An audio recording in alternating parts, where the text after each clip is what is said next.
But first, the last few weeks have been quite the thrill ride for Lindsay Sterling of Freeport. Lindsay is a writer and chef who's cooked with us on 207 and is best known for her series of articles and recipes called Immigrant Kitchens. She goes into the kitchens of immigrants in Maine, learns how to make a dish from their native country, and then she writes about it. Lindsay Sterling recently applied for another job, one being filled by the New York Times through a contest. A job for a travel writer who would go to and write about every place on the Times list of 52 places around the world to visit in 2018.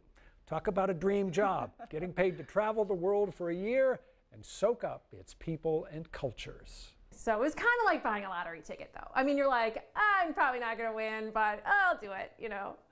But what a prize, because you would go to the 52 places that the New York Times had chosen for 2018. Yeah, like the best places to travel to. Not just any 52, but the best travel destinations. Right, and all over the globe, all kinds of different cultures and places and high travel and low travel and city and country. I mean, it's a dream. It's a dream. It's a dream.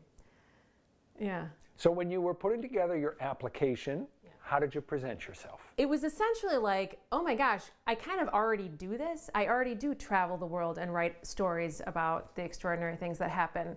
It's just my world is kind of, well, it's Portland, Maine, and yet I'm meeting all these international people. So in a sense, I'm already doing it. Hello, my name is Lindsay Sterling. I'm a chef and author in Freeport, Maine, and I'm so grateful to have the opportunity to share with you why I want to travel the world as a New York Times writer at large. And what you do is something that is really unusual.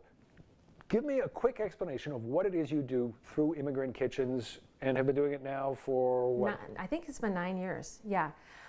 The short description is that I basically ask immigrants for cooking lessons and write about what happens. So you go into their kitchens, yeah, cook their food with their ingredients.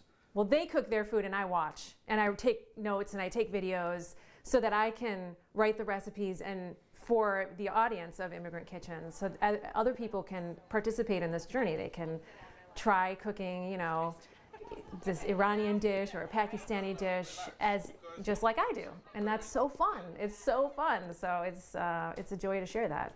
You've cooked with people from how many different countries now?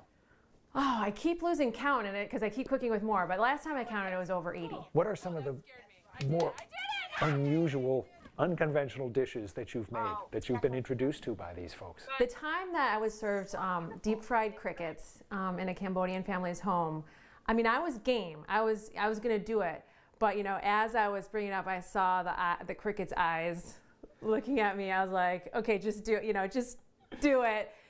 But to my surprise, it just tasted like, you know, when you roast a chicken and the wing tips get really kind of overdone? Yes, yes. It tasted exactly like that. So, I mean, it was homey. It was fine. It's just sort of a crunch. It was a crunch. Kind of like a potato chip, but with the chicken taste. You were not the only person who found the idea of traveling around the world for a year, going to 52 places and getting paid by the New York Times, an appealing one. More than 13,000 people applied for this? And of course, you know, I suspected that a lot of people were going to apply, so I really put it out of my mind. I mean, I sent the application in and, you know, put it back of mind because it really was not realistic. Actually, it was realistic. After receiving more than 13,000 applications for the job, the Times cut the field to 100 finalists, and Lindsay Sterling was one of them. Some of these finalists had really impressive credentials. One of them was Buzz Bissinger, who wrote the book Friday Night Lights. He's a terrific journalist. There were people who've got television experience, they got magazine experience, they've got you know, international experience all over the place. Yeah. What did you think when you found yourself in that company? Pretty cool. Very nice. So you found out just this week that even though you made the cut of 100 out of 13,000, they chose someone else. How did that feel? Oh gosh. Of course I was a little bit disappointed, but I was also so thrilled to learn that I was one of 100 people in this extraordinary crowd of people to be considered. So it was like, at the same time, disappointing but extremely happy. It was kind of a mixed thing. Here's what I didn't understand. How were you going to do this? You've got a husband, you've got 2 kids here. How was that going to work? We were gonna figure it out. We had kind of schemes of how we were gonna work it out, formulating, but it also seemed, because I didn't really think that I was gonna win either, so it's like, well, I'm not gonna really dive into actually planning this because it's probably gonna be a big waste of time. So your thinking kind of was, if we win the lottery by getting this, we'll figure out how to adapt. We'll make it happen, yeah. And it's funny, like, it's a really scary feeling when a dream that you have actually is imminent in coming true. And it's almost like, wait, do I really want to do that dream, or is that thing just supposed to be a dream in the world, you know? It's funny. It's a funny feeling.